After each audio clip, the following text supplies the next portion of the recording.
Supreme court से इच्छा मृत्यु की मंजूरी पाने वाले गाजियाबाद निवासी हरीश राणा का एम्स दिल्ली में निधन हो गया है। इच्छा मृत्यु की प्रक्रिया को पूरी करने के लिए उनको एम्स में लाया गया था। यहाँ वो कई डॉक्टर्स की निगरानी में थे।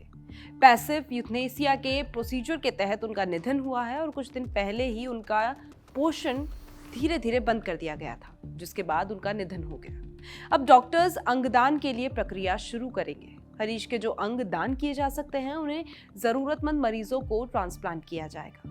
13 साल से हरीश राणा कोमा में जिंदगी और मौत के बीच ठहरे हुए थे। 13 साल पहले छत से गिरने के बाद उनके सिर में गंभीर चोट लगी और वो कोमा में चले गए।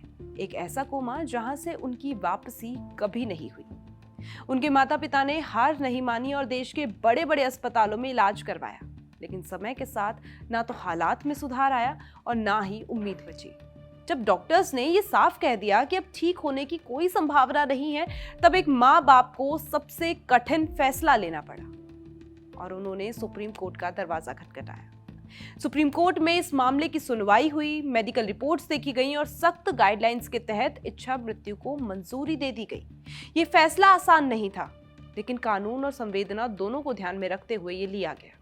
इसी प्रक्रिया को पूरा करने के लिए हरीश राणा को दिल्ली के एम्स में भर्ती करवाया गया, जहां पैलिएटिव केयर के डॉक्टर्स की निगरानी में पैसिव यूथनेसिया की प्रक्रिया शुरू हुई।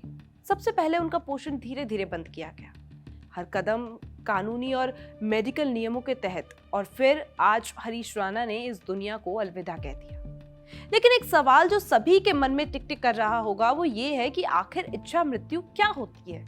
इच्छा मृत्यु यानी यूथनेशिया एक ऐसी प्रक्रिया जिसमें ऐसे मरीज का इलाज सीमित या बंद कर दिया जाता है जिसके ठीक होने की कोई संभावना नहीं होती। भारत में सिर्फ पैसिव यूथनेसिया की अनुमति है, यानी मरीज को दिए जा रहे लाइफ सपोर्ट जैसे कि खाना, दवाइयां या मशीनें धीरे धीरे हटा दी जाती है। सुप्रीम कोर्ट ने कुछ सख्त शर्तों के साथ इसे मंजूरी दी है। इसके लिए जरूरी है मेडिकल बोर्ड की राय, परिवार की सहमति और कानूनी प्रक्रिया का पालन। बिना इन सब के इच्छा मृत्यु संभव नहीं है। हरीश राणा की कहानी सिर्फ एक केस नहीं है, ये एक सवाल है, एक दर्द है और एक ऐसी सच्चाई है जिससे हम नजर नहीं चुरा सकते। क्या कभी किसी को जाने देना भी प्यार हो सकता है? क्या जिंदगी सिर्फ सांसों का नाम है या उसमें उम्मीद का होना भी जरूरी है? 13 साल की खामोशी के बाद हरीश आज हम सबको बहुत कुछ सोचने पर मजबूर कर गए हैं।